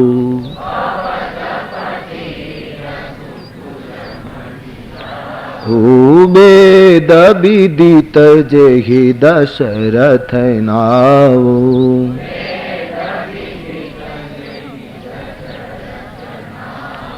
अवधपति रघुकुल मनि राऊ, रघुकुल ना मणि, अयोध्या ना मालिक, वेद में जेनी प्रशंसा एवं महाराज दशरथजी नु शासन, दिव्य दाम्पत्य, कौशल्या सुमित्रा कैकेयी पति ने अनुकूल जीवन जीवनारी राणियों, कोई जातनी चिंता नहीं अवधमा, एक प्रसन्न वातावरण अयोध्याનું। બધાના આચરણ તુલસી કહે ખૂબ જ પવિત્ર છે, સબ આચરણ પુનીત, કોઈનું આચરણ અપવિત્ર નથી, એટલું દિવ્ય જીવન લોકો જીવે છે, રાજકુટુંબનું જીવન દિવ્ય। એક દિવસ મહારાજ અવધેશનું મન ગ્લાનિથી ભરાયું। એક બાર ભૂપતિ મન માહી, ભાઈ ગ્લાની મોરે સુત નાહી। હૃદયમાં એક દુઃખ પેદા થયું કે આટલી રાણીઓ, આટલો મારો સુખી સંસાર, છતાં મારે પુત્ર સુખ નથી। મારી રાણીઓ પુત્ર સુખ ઝંખે છે। અયોધ્યાની જનતા પણ ઈચ્છે છે કે મહારાજ દશરથજીને ત્યાં પુત્રનો પ્રાપ્તિ થાય। મારી અવધની દિવાલો ઈચ્છે છે કે અમને કોઈ હાથ અટકાડીને આ રાજભવનમાં કોઈ ચાલતા શીખે એવું કોઈ બાળક આ મહેલમાં જન્મ લે। શું મારા જીવનમાં પુત્ર સુખ નહીં હોય? એક ખટકો મહારાજ દશરથજીના જીવનમાં એક સતાવે છે। તુલસીદાસજી પ્રસંગ દ્વારા એમ કહેવા માંગે છે કે જીવન જ કંઈક એવું છે, એમાં કઈ ને કઈ ખામી રહેવા દે। માનસકારનું બહુ સરસ સૂત્ર છે, ઉમા અખંડ એક રઘુરાઈ। સંસારમાં અખંડ કેવલ રામ છે, બાકી તો કઈ ને કઈ ખામી રહેવાની જ, એનું નામ જ જીવન। જીવ પૂર્ણ થઈ શકતો નથી, જીવ પૂર્ણ થયા પછી એ જીવ રહેતો નથી, પછી બ્રહ્મ બની જાય છે। સંપૂર્ણ સુખ જીવનમાં શક્ય જ નથી, કોઈ ને કોઈ મુશ્કેલી રહેવાની, અને રડતા રડતા કે હસતા હસતા એ મુશ્કેલી માટે મારે તમારે રાજી થઈ જવું જોઈએ। એટલે જ ભારતીય પરંપરા એમ કહે છે, ઈશ્વરની ઈચ્છામાં ઈચ્છા ભેળવવી। મેં સાંભળેલું, એક નૌકામાં ઘણા માણસો બેઠેલા, અને પછી નૌકા એક નદી ઉપર સાગરની ખાડી ઉપરથી પસાર થતી હતી। એક સંન્યાસી પણ અંદર બેઠે, બડે મસ્ત માણસ પહોંચેલો ફકીર। નૌકા ચાલી જતી હતી, કુદરતની ચારે બાજુ આમ વાતાવરણને બધા કરતા જુદો પડેલો એ સંત જોતો તો અંદર અનેક પ્રકારની ચર્ચાઓ થતી હતી નૌકામાં। એ બધાની વચ્ચે બેસવા છતાં બધાથી બિલક કંઈક દેખાતું વ્યક્તિત્વ નૌકા ચાલી જાય છે, એમાં ઓચિંતા મેઘની ગર્જના થવા લાગી, વાદળાઓ ચડ્યા, દરિયો તોફાને ચડ્યો, નૌકા ડૂબવાની તૈયારી। મહાત્માએ ચારે બાજુ જોયું, નૌકાનો કપ્તાન હતો, એની પાસેથી એક પાત્ર લઈ અને દરિયામાંથી પાણી ભરી ભરી નૌકામાં નાખવા માંડ્યું। નૌકાના અન્ય મુસાફરો રડતા હતા। ફકીરને કહ્યું કે આ શું તમે શરૂ કર્યું છે? ડૂબાડવા છે બધાને? હમણાં વરસાદ પડશે, હમણાં બધા ડૂબી જઈશું ને તમે પાણી ભરી ભરી નૌકામાં નાખો? કોઈનું માને નહીં, બસ હસતો જાય, ખડખડાટ હસતો જાય અને પાણી ભરી ભરી નૌકામાં નાખતો જાય। બધા રડે, આ હસે। રહસ્ય કોઈ ન સમજી શક્યું। ભગવાનની કંઈક દયા થઈ, તોફાન જતું રહ્યું, નૌકાને કંઈ બહુ તકલીફ થઈ નહીં, કિનારે પહોંચવાની તૈયારી, તોફાન ગયું, અને પછી બધા ખુશ થઈ ગયા, બધા આનંદમાં આવી ગયા। ત્યારે ફકીર છાનો માનો થઈ ગયો, ચૂપચાપ થઈ નૌકામાં ભરેલું પાણી પાછું દરિયામાં નાખવા, રહસ્ય કોઈ સમજી ન શક્યું. બધાએ ફકીરને વંદન કરીને પૂછ્યું, મહાત્માજી કંઈક સમજાવો, આ કઈ રીતનું? જ્યારે રડવાનું હતું ત્યારે તમે હસતા હતા અને જ્યારે હસવાનું છે ત્યારે મૌન. એ તો કઈ સમજાય નહીં એવી સ્થિતિ. બોલે, નૌકામાં જ્યારે તોફાન આવવાની તૈયારી હતી દરિયામાં અને નૌકામાં પાણી ભરાય એટલે નૌકા ડૂબે એવી તૈયારી હતી, ત્યારે હું હસતો હસતો પાણી ભરતો હતો, કારણ કે પ્રભુની જ ઈચ્છા હતી કે નૌકામાં પાણી ભરું. તો મને એમ થયું પ્રભુને થોડીક મદદ કરવી જોઈએ, હું જ પહેલેથી શરૂઆત કરું. ભગવાન की इच्छा में अपनी इच्छा डाल दूं. જ્યારે તુફાન જતું રહ્યું એમ લાગ્યું કે પ્રભુની ઈચ્છા નૌકાને ડૂબાડવાની નથી, એટલે પાણી બહાર કાઢું છું. જીવન હોય કે મૃત્યુ હોય, જીવનનો જમણી બાજુનો મોડ હોય કે ડાબી બાજુનો મોડ હોય, સાધુ સંતો સતત પ્રભુની ઈચ્છામાં ઈચ્છા ભેળવી દે. એટલા માટે હર હાલ મેં ખુશ રહેતે. ત્યારે આપણે પ્રભુની ઈચ્છામાં ઈચ્છા ભેળવી શકતા નથી, એટલે કાગ હસતા અને કઈક રોતા હતા, ફેસલો માનતા સર્વ પ્રાણી. અંતે તો નિર્ણય એનો સ્વીકારવો પડે. પછી રડતા રડતા સ્વીકારીએ કે હસતા હસતા સ્વીકારીએ, એમાં તો છૂટકો નથી. જીવન જ કંઈક એવું છે જેમાં કોઈને કોઈ ઉણપ છે, એને સ્વીકારવી પડશે. મારે પુત્ર નથી, સંસારનું દર્શન કરી નથી લાગતું. ઘણા પુત્ર વગર દુઃખી થતા હોય, ઘણા સંપત્તિ. અને કરુણા એ છે જગતના દર્શનની કે આપણી પાસે જે છે એનાથી આપણે સુખી નથી, અને જે નથી એ મેળવી શકતા નથી, એટલે પરિણામે બધા દુઃખી દેખાય. જેની પાસે ખૂબ પૈસા હોય એને તમે પૂછો, પ્રભુની તમારા ઉપર પૂરી દયા, કેટલા પૈસા તમે ધારો તે કરી શકો, એ રોતો રોતો એમ કહે છે કે પૈસા ઘણા પણ શારીરિક સ્થિતિ સારી નહીં. શરીર વગર શું? પહેલું સુખ તો શરીર સુખનું હોવું જોઈએ. શરીરમાં બીમાર હશે અને શરીરમાં રૂષ્ટપુષ્ટ હશે અને તમે કહેશો કે ભગવાનની પૂરી કૃપા, શરીર સંપત્તિ કેટલી સારી, તો પેલો કહે છે શરીરથી કઈ થોડું થાય, રૂપિયો મળે નહીં. સકલ જીવ જગદીન દુખારી, બધા દુખી. આજ મહારાજ અવધેશ પણ ગ્લાનીથી ભરાયેલા છે, પણ એક કામ બહુ સરસ કર્યું. જ્યારે જીવન દુઃખથી થોડુંક દુઃખી થયું, મારે પુત્ર નથી એની વેદના શરૂ થઈ, ત્યારે આ વેદના જ્યાં ત્યાં ન કહી, ગુરુ વશિષ્ઠજીને કહી. જીવન છે, સંસારી છીએ, જીવનમાં કોઈ મુશ્કેલી આવે ને તો જ્યાં ત્યાં નહીં રડશો, કોઈ સંતની પાસે જઈને રજૂઆત કરો, ઉકેલ સંતો આપી શકે. ત્યારે આપણી કરુણા એ છે, દુઃખ આવ્યા પછી માણસ જ્યાં ત્યાં રડ્યા કરે છે, હેરાન થઈ ગયો, પરેશાન થઈ ગયો, આમ થયું, અમારે ક્યારેય સુખ આવ્યું જ નહીં. જ્યાં ત્યાં રડીશું તો લોકો તો ઉલટાના દુઃખમાં વૃદ્ધિ કરશે. આગળથી કદાચ બે વેણ સારા કહે છે, પાછળથી એમ કહે છે કે આને રડવાની આદત છે. કોઈ સંત પાસે, કોઈ ગુરુ પાસે દુઃખ કહેવાનું. મહારાજ અવધેશ રાજભવનમાંથી મહારાજ વશિષ્ઠજીના આશ્રમમાં આવ્યા છે અને પોતાનું દુઃખ કહેવું છે, પણ એકલું દુઃખ નથી કહેતા, નિજ દુઃખ સુખ સબ ગુરુ હી સુનાયો. બાપજી, પ્રભુની કૃપાથી આપ જેવા સંતના અનુગ્રહથી ખૂબ સુખી છું. આટલી રાણીઓ, આટલો વૈભવ, રઘુકુળનું સંતાન, બાપજી કોઈ ચિંતા નથી. પણ ગુરુદેવ, એક દુઃખ છે, સંસારી છું, નૈન ભરાય, મારે પુત્ર નથી બાપજી. શું કાલ અયોધ્યાની ગાદી એમનેમ રહી જશે? ઉંમર વધતી જાય. સંસારી માણસ છું બાપજી, મારા જીવનમાં એવી કઈ એવી ખોટી ઘટના બની છે કે જેનું ફળ આજ અમને મળી રહ્યું છે? મારા જીવનમાં પુત્ર સુખ નહીં પ્રભુ. જ્યાં રજૂઆત કરી છે ગુરુના ચરણમાં, વશિષ્ઠજીએ મસ્તક ઉપર હાથ મૂકીને કહ્યું, અવધેશ, જે વાત મારે કહેવા આવવી હતી એ તમે સામેથી પૂછી. દર હું ધીર હોય યહી સુતચારી. એક નહીં, 4 પુત્રની પ્રાપ્તિ થશે અને અવધપતિ 4 પુત્રો સામાન્ય નહીં, ત્રિભુવનને ઉજાગર કરશે. 3 ભુવનમાં ડંકો મારશે, રઘુકુળનો ધ્વજ ફરકાવી દેશે. ત્રિભુવન વિદિત એના મંદિરો બંધાશે, 3 ભુવનમાં એનું નામ ઉજાગર થશે. થોડીક ધીરજ રાખો, એક યજ્ઞ કરવો પડશે. બાપજી, આપ હુકમ કરો. પુત્ર કામેષ્ટિ યજ્ઞ કરવાનો અવધેશ. અને આચાર્ય પદ મારાથી નહીં સ્વીકારાય, આચાર્ય પદ મહર્ષિ શૃંગીને આપવું પડશે. રઘુકુળ ગુરુ કહે, આપજી આપ જે સૂચના આપો. તડામાર તૈયારીઓ સરયુના કિનારે પુત્ર કામેષ્ટિ યજ્ઞની. મહર્ષિ શૃંગીને નિમંત્રણ આપ્યું છે, આચાર્ય પદ શૃંગીને આપ્યું. દિવ્ય પુત્ર કામેષ્ટિ યજ્ઞનું આયોજન થયું. ભાવ અને ભક્તિ સહિત યજ્ઞમાં આહુતિ અર્પણ થાય છે. મંત્ર દ્રષ્ટા ઋષિના એક મહાનપણા નીચે યજ્ઞ પૂરો થાય છે.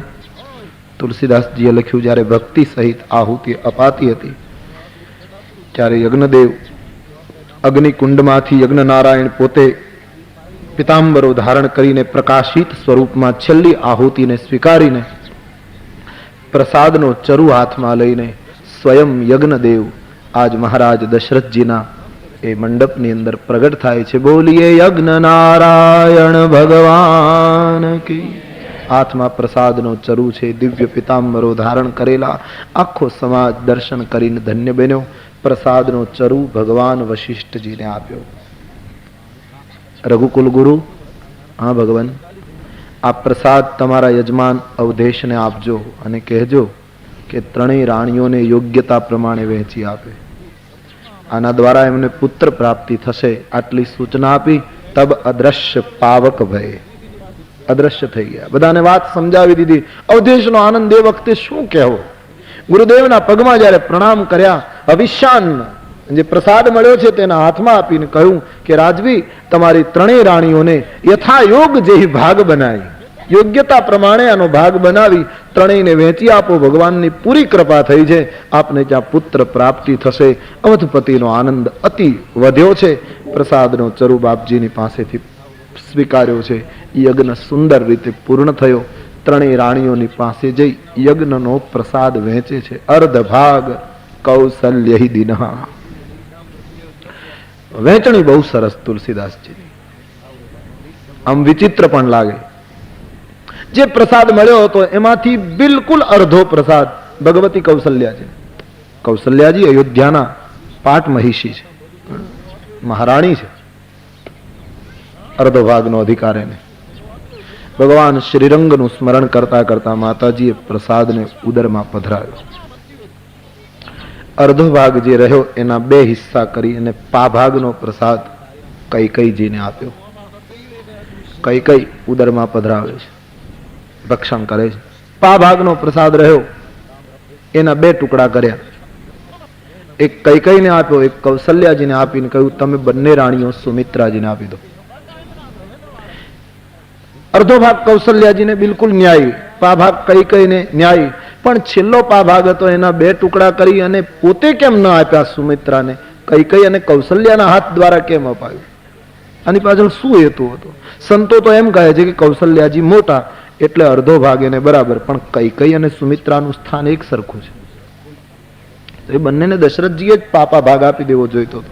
કૈકેયીને આપ્યો અને સુમિત્રાને બે રાણીઓ દ્વારા અપાયું. આવું કેમ? હા, દશરથજીને વિચાર થયેલો કે સુમિત્રા અને કૈકેયીને પાપા ભાગ આપી દઉં, પણ મુશ્કેલી એ આવી કે પહેલો પ્રસાદ કોને આપો? કારણ કે કૈકેયીના તુરંત રૂઠી જવાના સ્વભાવથી મહારાજ પરિચિત છે. કઈ વાતમાં નારાજ થઈ જાય. કઈ સ્વરૂપવાન ઘણા હતા. અવધેશની લાગણી થોડીક વધારે એના તરફ રહેલી, એ જગ જાહેર હતું. એટલે અવધપતિને એમ થયું કે પહેલા કૈકેયીને પ્રસાદ નહીં આપું અને પહેલા સુમિત્રાજીને આપીશ તો કૈકેયી નારાજ થશે, અને આવા મંગલ પ્રસંગે નારાજ થાય તો બરાબર નહીં. અને પહેલા કૈકેયીને આપી દઉં અને પછી સુમિત્રાજીને આપું તો સુમિત્રા સમજદાર છે, એ જરાય વિરોધ નહીં કરે, પણ એ કંઈ બોલતા નથી એટલે મારે એને અન્યાય કરવો એ દશરથજીને ગમ્યું. કારણ કે સુમિત્રાજી બોલતા જ નથી બિલકુલ. આખા રામચરિત માનસમાં રામ અને સુમિત્રા, સુમિત્રા અને દશરથ, સુમિત્રા અને બીજા કોઈનો, રામ અને સુમિત્રાનો તો બિલકુલ સંવાદ નથી. એક થોડોક સંવાદ ચિત્રકૂટની ભૂમિમાં સુનૈનાજી પધાર્યા ત્યારે થોડોક વાર્તાલાપ દેખાયો, બાકી સતત મૌન.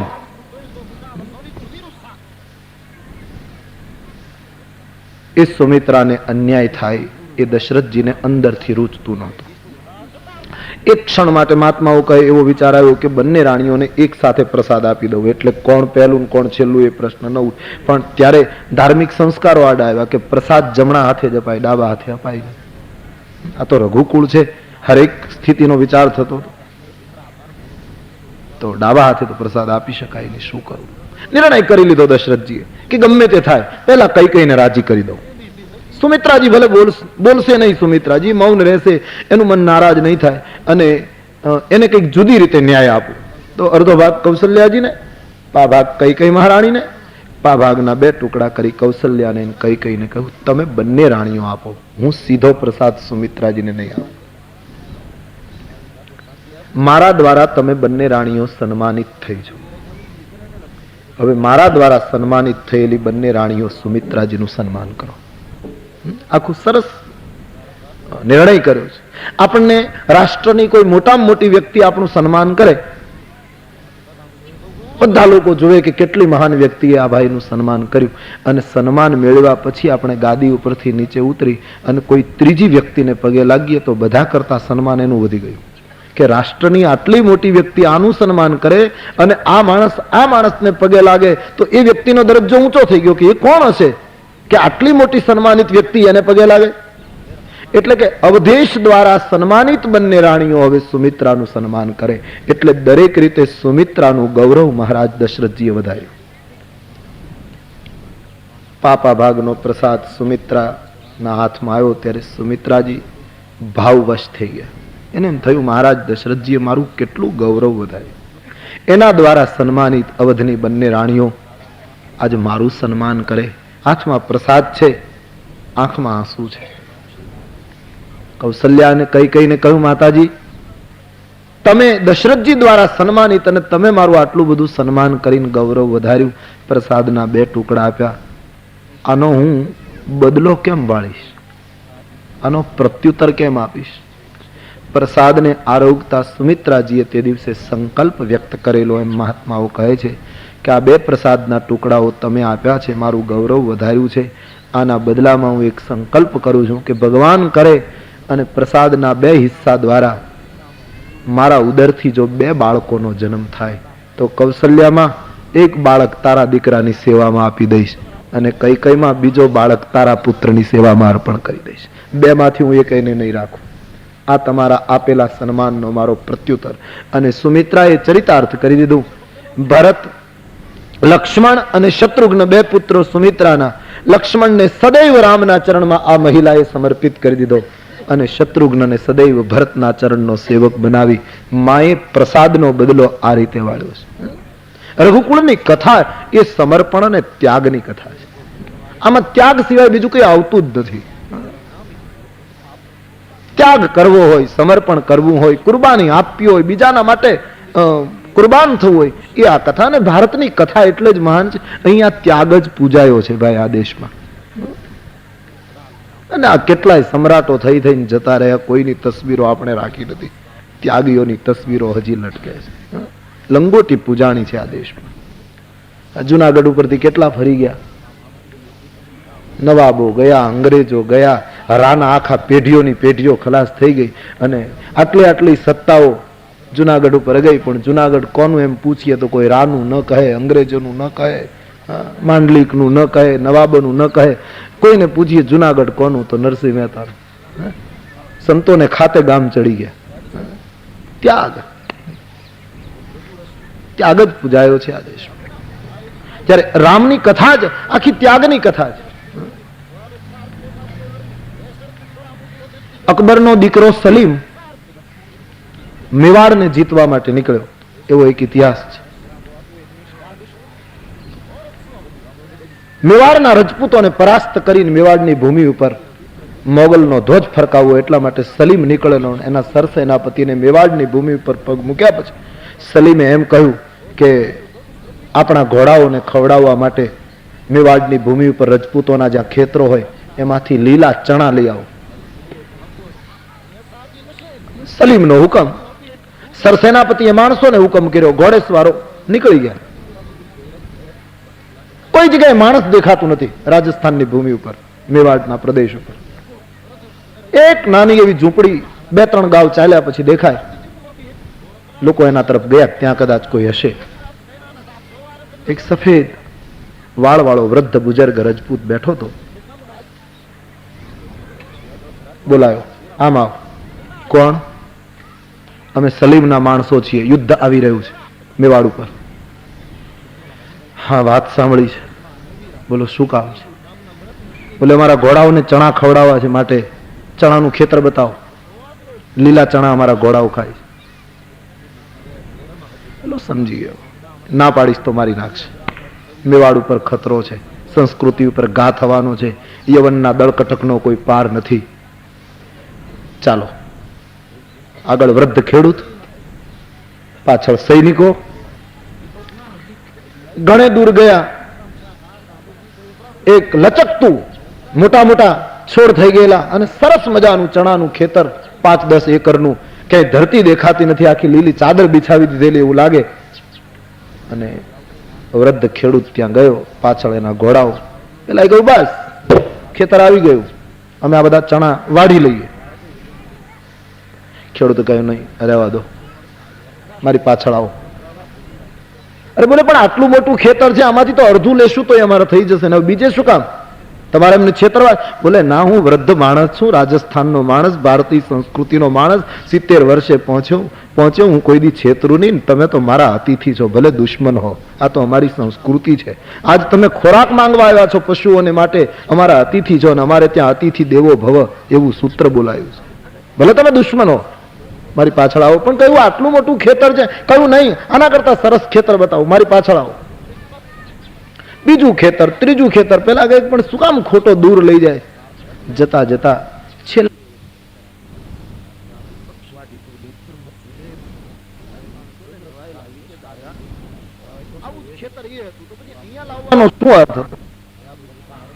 બોલે સાચું કહું કે એ ખેતર બીજાનું હતું ને આ ખેતર મારું છે.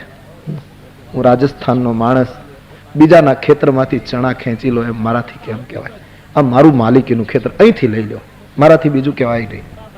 સૈનિકો વૃદ્ધની સામે જોઈ રહ્યા, અને એ વખતે એમ કહેવાય છે કે સલીમના સૈનિકોને લાગ્યું કે મેવાડ જીતાશે નહીં. જ્યાં માણસોના આટલા ઊંચા સંસ્કાર હોય, આટલું મોટું ખમીર જે લોકોની નાડીમાં ફરતું હોય, આ લોકોને શસ્ત્રોથી જીતવા બહુ કઠણ છે.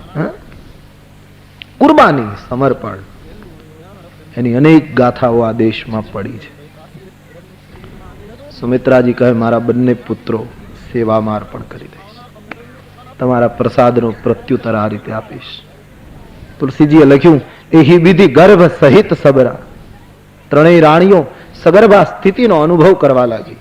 મંગલ દિવસો વીતવા લાગ્યા, અયોધ્યામાં ઉત્સવો મનાવા લાગ્યા, શુકન થવા લાગ્યા, સાધુ સંતો વગર બોલાવે અયોધ્યામાં આવવા લાગ્યા, સરયુને કિનારે આશ્રમો સ્થપાવા લાગ્યા, ગાયો થનગનાટ કરવા લાગી, વૃક્ષોમાં પ્રકૃતિ નર્તન કરવા લાગી, સરયુ અમૃત વહેડાવવા લાગી. જાણે સરયુને કિનારે એક વ્યક્તિત્વ પધારવાનું છે, એના સ્વાગત માટે આખી પ્રકૃતિ તૈયાર થવા લાગી, કુદરત શણગારવા લાગી. એક પછી એક દિવસ વીતવા લાગ્યો. મંગલ આચરણો, માતાઓ મહેલની બહાર પગ નથી મૂકતી. કૌશલ્યા, સુમિત્રા, કઈ આમ શુભ દિવસો વીતે છે. તુલસીદાસજીએ લખ્યું એહી વિધિ કછુક કાલ ચલી ગયું, અને પ્રભુ પ્રગટન સોઈ અવસર ભયું. આમ ઘણો કાળ વીતી ગયો, ભગવાનને પ્રગટ થવાનો અવસર નજીક આવવા લાગ્યો. તુલસીદાસજી લખે છે દિશાઓ શુદ્ધ બનવા લાગી, મંદ સુગંધ શીતલ પવન વહેવા લાગ્યો, પશુ પંખીઓ કલરવ કરવા લાગ્યા, મરગલાઓ અયોધ્યાની આજુબાજુના જંગલમાં નર્તન કરવા લાગ્યા, વેલીઓ ઉપર પુષ્પો ખીલવા માંડ્યા, સરોવરમાં કમળો ખીલવા લાગ્યા. જ્યાં જોઈએ ત્યાં વાતાવરણમાં ખૂબ દિવ્યતા ભરાવા લાગી. ભગવાનના પ્રાગટ્યનો સમય જેમ જેમ નજીક આવતો, વિંધ્યાચલ હિમાચલની તળેટીમાં વર્ષોથી સાધના કરનારા મહાત્માઓને અયોધ્યા લોહ ચુંબકની જેમ ખેંચવા માંડી, અને અવધિ પૂરી થતા મહાત્માઓ સાધના અને તપ છોડી અને કોઈ બોલાવે છે એમ માનીને અયોધ્યાના તરફ ઉપડવા લાગ્યા. મહાત્માઓના ટોળે ટોળા અયોધ્યા આવવા લાગ્યા. મહારાજ દશરથજીને ખબર નથી કે આટલું બધું પરિવર્તન કેમ થઈ રહ્યું છે. બ્રહ્માને ખબર પડી ગઈ. 100 અવસર વિરંચી જબ જાના. બ્રહ્મા પામી ગયા કે પરમ સત્યનું પ્રાગટ્ય થવાની ઘડીઓ ગણાય છે, અને તેથી તમામ દેવતાઓને હુકમ કર્યો વિમાનો શણગારી અને પરમાત્માની ગર્ભસ્તુતિ કરવા માટે દેવતાઓના વિમાનો અયોધ્યાના અવકાશમાં ઘૂમવા લાગ્યા. યોગ લગન ગ્રહ બાર તિથિ સકલ ભય અનુકૂલ, ચર અરુ અચર હર્ષ જુત, રામ જન્મ सुख मूल। बाबा जी कहते हैं योग लगन ग्रह वार तिथि घड़ी पल चौघड़ियों नक्षत्र करण બધું અનુકૂળ।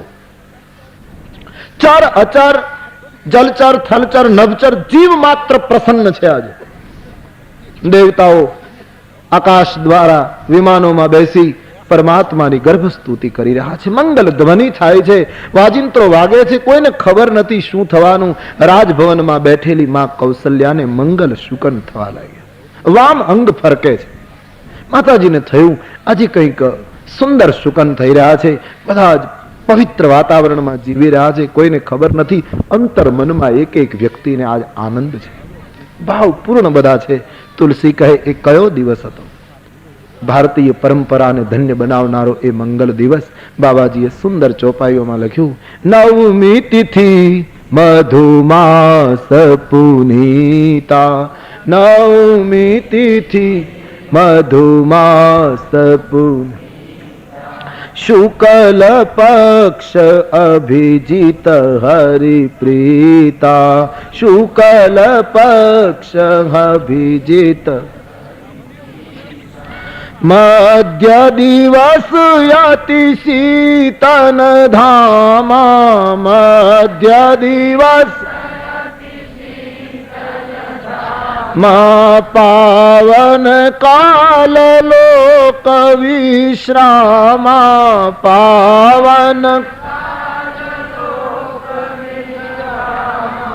શીતલ મંદ સુરભિ બહેબાઉ, શીતલ મંદ સુરભિ બહેબાઉ, હર્ષિત સુર સંતન મન ચાઉ, હર્ષિત સુર સંતન મન।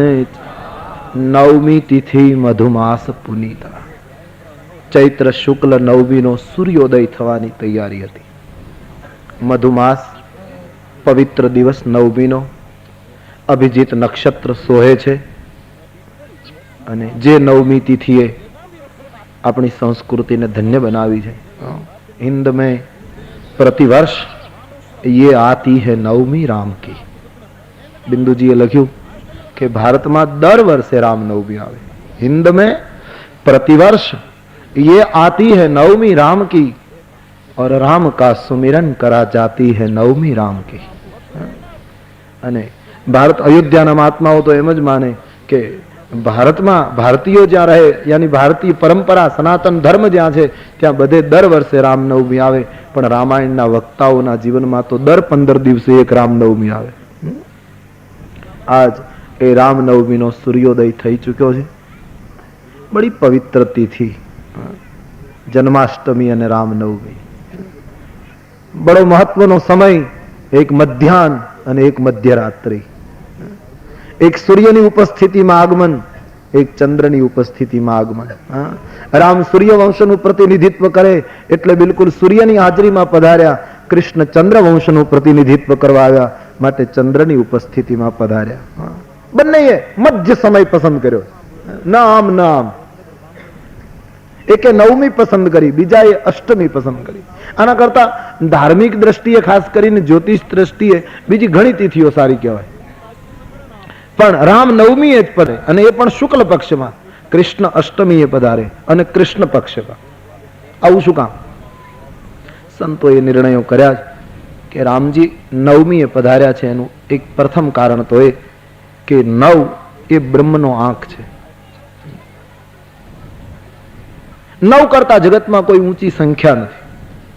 છેલ્લો આંક 9 નો, પછી 10 કરવામાં તો એકને મીંડું ભેગું કરવું પડે। अंतिम आंक 9 છે એટલે કે એ બ્રહ્મનું પ્રતીક છે। 9 નો આંક સર્વોત્તમ આંક ગણાય છે ભારતીય પરંપરામાં। તો એટલા માટે રામજી નવમીએ પ્રગટ્યા, અથવા તો રામજીનું આખું ચરિત્ર મર્યાદા પુરુષોત્તમનું ચરિત્ર છે અને 9 નો આંક સદૈવ મર્યાદાને પકડી રાખે છે।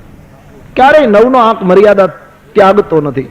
ગમે તેટલી રીતે 9 ને ફેરવો, 9 9 જ રહે છે। दुनियाना बधा ज गणित विद्वानों स्वीकारेलो नियम 9 एकू 9, 9 ना 9, 9 2 18, 1 ने 8 9, 9 तेरी 27, 2 ने 7 9, 9 ચોક 36, 3 ને 6 9, સરવાળો કરતા જાઓ 9 જ આવ્યા કરે. 9 5 45, 4 ને 5 9, 9 6 54, 5 ને 4 9, 9 7 63, 6 ને 3 9, 9 8 72, 7 2 9, 9 9 81, 8 ને 1 9, દાય 90 મીંડું ગયું, નવડો એમનેમ અખંડ બ્રહ્મની જેમ ચાલ્યો જાય છે. એ તો એક જ ગળિયો છે, પણ કોઈ પણ ગળિયો તમે નવ જ કાઢી શકો, બીજું કઈ કાઢી શકો જ નહીં. નવના હાથમાં રામનું આખું જીવન પ્રગટથી સ્વધામ ગમન સુધી જરા આગું પાછું ન થયું, અકબંધ ચાલ્યું જાય રામનું જીવન. ત્યારે ભગવાન કૃષ્ણ અષ્ટમીએ પ્રગટ્યા. કૃષ્ણ ચરિત્ર એ મર્યાદા પુરુષોત્તમનું ચરિત્ર નથી, એ તો પ્રેમ પુરુષોત્તમ છે. રામનો કાળ એ ધર્મયુગનો કાળ છે અને કૃષ્ણનો કાળ એ ધર્મયુગ નથી, એ યુગ ધર્મનો કાળ છે. કૃષ્ણને એમ લાગ્યું કે જે સમયે જે ધર્મ ઉપયોગી હોય એનું આચરણ એને ઊભું કર્યું. ત્યારે રામના કાળમાં ધર્મયુગ છે, કૃષ્ણના કાળમાં યુગ ધર્મ. એને એમ લાગ્યું કે અત્યારે ખોટું બોલવું પડશે તો ખોટું બોલાવ્યું. એને એમ લાગ્યું કે હથિયાર નહીં ઉપાડવાના એવી જાહેરાત પણ કરે. યુગ ધર્મ એમ કહે કે હથિયાર ઉપાડવાના, તો બધા હથિયાર લઈ પણ લે. કૃષ્ણનું આખું ચરિત્ર અને છતાં ક્યાંય લપેટાય નહીં. અર્જુન ગમે તેટલું કરું નમે કર્માણી લિંપંતે નમે કર્મ ફલે સ્પૃહા, ગમે તે કરું અર્જુન, કારણ કે આખી ભૂમિકા જુદી કૃષ્ણની, રામની ભૂમિકા જુદી કૃષ્ણની. એટલે એ અષ્ટમીએ પ્રગટ્યા છે. કૃષ્ણ એક સરખું ચરિત્ર નથી, આડબીડ જંગલ છે અને રામ એ તો એક તૈયાર કરેલો સાફ સુથરો બગીચો છે, એક સરખું જીવન. ત્યારે કૃષ્ણ એક ગાઢ જંગલ, જેમાં સમજણ પડવી મુશ્કેલ છે કૃષ્ણ ચરિત્રમાં. મહાભારત વાંચવામાં કૃષ્ણ સમજાવવા બહુ કઠણ. દ્રૌપદીના શરીર ઉપરથી વસ્ત્રો ખેંચાતા હતા, ત્યારે ભગવાને દ્રૌપદીને વસ્ત્રો ઓઢાડવાની મદદ કરી, તો એના કરતા દુશાસનના હાથમાં શક્તિ ન રહે એવું કેમ ન કર્યું? આમ મોડેથી પછી વસ્ત્રોનું દાન કર્યું, એના કરતા દુશાસનના હાથ જ દ્રૌપદીના વસ્ત્રને પકડી ન શકે એવું ભગવાન ન કરી શકત. વાત બિલકુલ સાચી છે. એમ તો ભગવાન ધારત તો એ બુદ્ધિ જ એની ફેરવી નાખત, પણ પ્રભુ જગતને બતાવતા કે કસોટીમાં પૂરો સાધક આવે, રાક્ષસી હાથ લંબાય અને માંગવી હોય ત્યાં એ બધેથી ભટકું કે કૃષ્ણને ખાતી છાશ પીવડાવીશ ને તબિયત બગડશે તો કાલે નંદ અમને ગોકુળમાંથી કાઢી મૂકશે. અમે ગરીબ માણસો, આજ કૃષ્ણ એ વસ્તુ મંગાવી હું લઈ જઈ શકતો નથી, એટલે વૃક્ષની પાછળ ઉભો રહીને મધુમંગલ છાશ પીવા લાગ્યો. ત્યારે કૃષ્ણએ સમજાવ્યો છે એને મહાભારત, પણ ન માન્યો. સતત બ્રહ્મ સમજાવતો તો ન માન્યો. કેવી કરુણા હશે એ કાળની. ભગવાનને વિચાર આવતો હતો કે હું હાજર હતો છતાં મારી ઉપસ્થિતિમાં આટલા બધા કુરુક્ષેત્રના મેદાનમાં કપાઈ ગયા, તો કળિયુગમાં હું હાજર નહીં હોઉં ત્યારે શું થશે? હું પ્રત્યક્ષ નહીં હોઉં ત્યારે શું કરશે આ લોકો? જ્યાં વચ્ચે ઉભો તો હું, અને છતાં કેટલો સંહાર થઈ ગયો. જયારે કુરુક્ષેત્રનું મેદાન પૂરું થાય ત્યારે કૃષ્ણની આંખમાં આંસુ છે.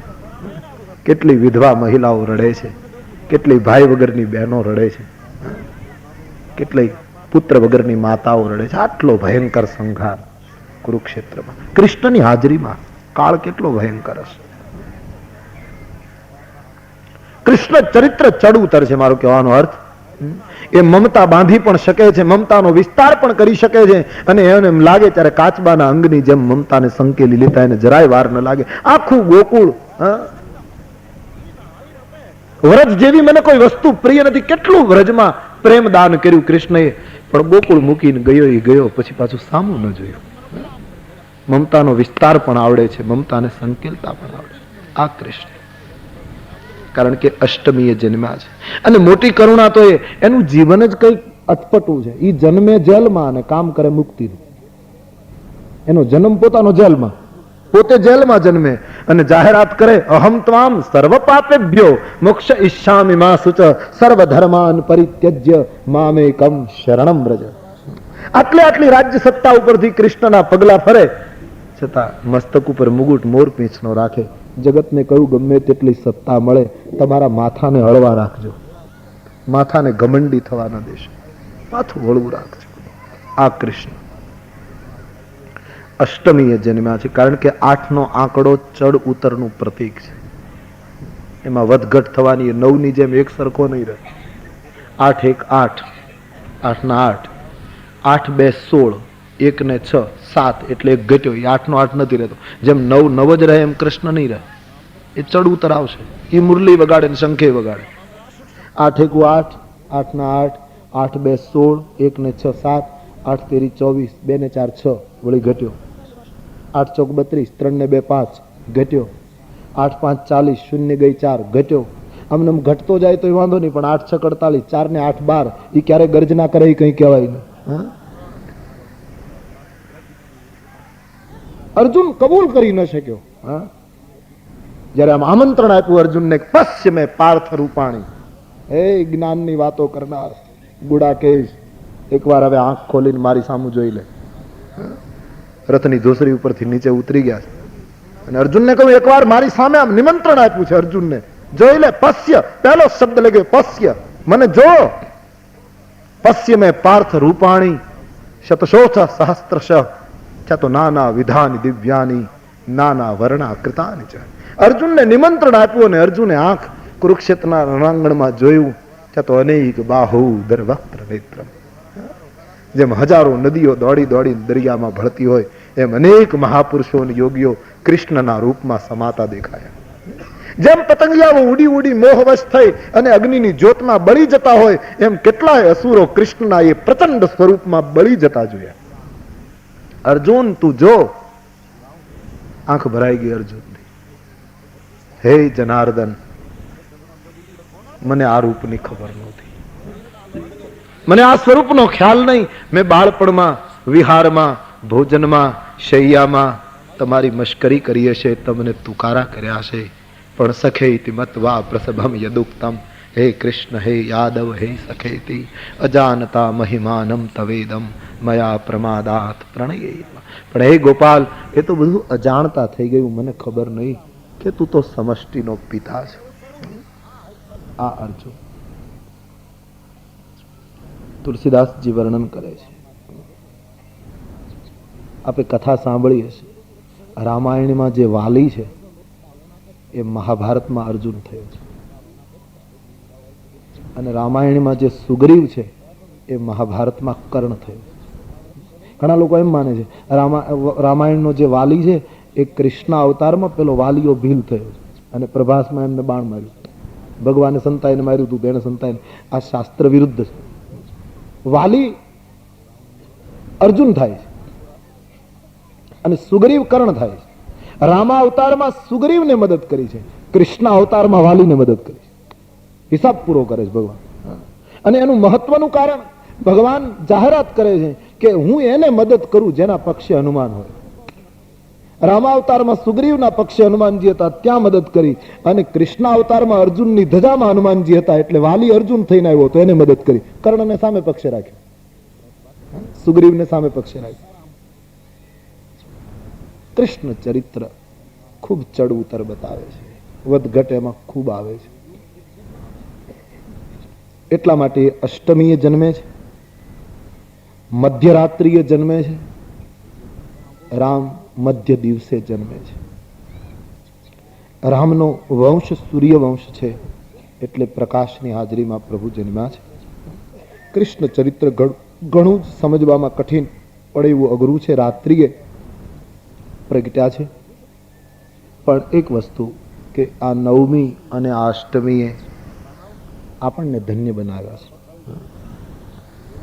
રામનવમી અને જન્માષ્ટમી ન હોત તો એક સવાલ ઉઠે, કદાચ હિન્દુ ન હોત, કદાચ ભારતીય પરંપરા ન હોત. એ તો બહુ સુલભ થઈ ગયું ને એટલે એની કરુણા, એની ગંભીરતા સમજાતી નથી. બાકી આ બે અવતાર ન હોત તો આજ આપણે શું હોત એની કલ્પના કરવી મુશ્કેલ છે. આ બે અવતારોએ બચાવ્યા છે માણસ, ટકાવી રાખ્યા છે આપણને. આ બે અવતારો ગીતાએ અને રામાયણે તુંબડા બનીને તારી દીધા માણસો, તુંબડા બની ગયા. જીવતી જાગતી નૌકાઓ અનેકને તારી દીધા. આથી આપણે ઉજળા છીએ, મારો કહેવાનો અર્થ. તો આજ એ નવમીનો દિવસ છે. સૂર્યદેવ ધીરે ધીરે ઉપર ઉપડ્યા છે. સૂર્યને ઉતાવળ છે આજ સૂર્યવંશીના દર્શન કરવાની. સૂર્ય કહે જેની આજ્ઞાથી હું કાયમ ઉગતો અને આથમતો રહ્યો, જેને જોવા માટે હું સતત માનવ જાતની સેવા કરતો રહ્યો, એ બ્રહ્મનું પ્રાગટ્ય થાય છે. હવે જલ્દી એના દર્શન કરું. ધીરે ધીરે સૂર્યદેવ ઉપર આવી રહ્યા છે. રામના દર્શન કરવા માટે. પ્રકૃતિ નર્તન કરવા લાગી છે, ગાયો થનગનાટ કરે છે, બ્રહ્માજી ગર્ભ સ્તુતિ કરે છે દેવતાઓની સાથે, મંદ સુગંધ શીતલ પવન વહેવા લાગ્યો. દેવતાઓ હર્ષિત થયા. તુલસી કેટલા સાવધાન શબ્દ વાપરવામાં ભેદ કર્યો. હર્ષિત સુર, દેવતાઓ હર્ષિત, અને સંતન મન ચાવું, સંતોને આનંદ થયો. આનંદમાં અને હર્ષમાં બહુ તફાવત. હર્ષ થાય અને શોક થાય, પણ જેને આનંદ થાય એને જગતમાં બીજું કંઈ ન થાય.